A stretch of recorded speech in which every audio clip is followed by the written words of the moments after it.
Hi guys, இன்றைக்கி நம்ம வீட்டில் என்ன பிரேக்ஃபாஸ்ட்டும் லஞ்சுன்னு பார்க்கலாம் வாங்க. இன்றைக்கி வந்து பிரேக்ஃபாஸ்ட்டுக்கு வந்து சப்பாத்தியும் தக்காளி சட்னியும் தான் ரெடி பண்ணியிருக்கேன். தக்காளி சட்னிக்கு தக்காளி, வெங்காயம், வரமிளகா, பூண்டு போட்டு வதக்கி அரைச்சிட்டு வந்து ஒரு தாளிப்பு கொடுத்து தக்காளி சட்னி ரெடி பண்ணிட்டேன். நல்லா டேஸ்ட்டாக இருந்துச்சு. மத்தியானம் லஞ்சுக்கு வந்து புளி சாதம் ரெடி பண்ணியிருந்தேன். புளி சாதம் செய்யறதுக்கு நான் எப்பயுமே புளிக்குழம்பு அன்றைக்கே வச்சு ரெடி பண்ண மாட்டேன். முன்னாடி நாளே புளிக்குழம்பு செஞ்சு ஃப்ரிட்ஜில் எடுத்து வச்சுருவேன். அப்போ தான் அடுத்த நாள் சாப்பாடு வடித்து புளிக்குழம்பு பரட்டி லஞ்ச் பாக்ஸ் செய்யறதுக்கு ஈஸியாக இருக்கும். இன்றைக்கி என்ன பொரியல்னால் அதுக்கு சேப்பக்கிழங்கு ஃப்ரை தான் பண்ணியிருந்தேன். சேப்பக்கிழங்கு 2 விசில் விட்டு சேப்பக்கிழங்குல உப்பு, மஞ்சத்தூள், மிளகாத்தூள், அரிசி மாவு போட்டு எண்ணெயில் போட்டு ஃப்ரை பண்ணி எடுத்திருந்தேன். நல்லா அதுவும் டேஸ்ட்டாக இருந்துச்சு.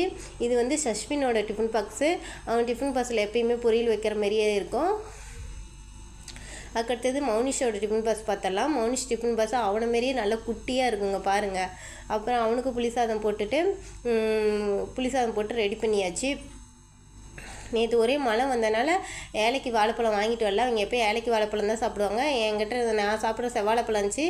இவனுக்கும் எங்கள் அண்ணாவுக்கும் போட்டு கட் பண்ணி கொடுத்துட்டேன். பை.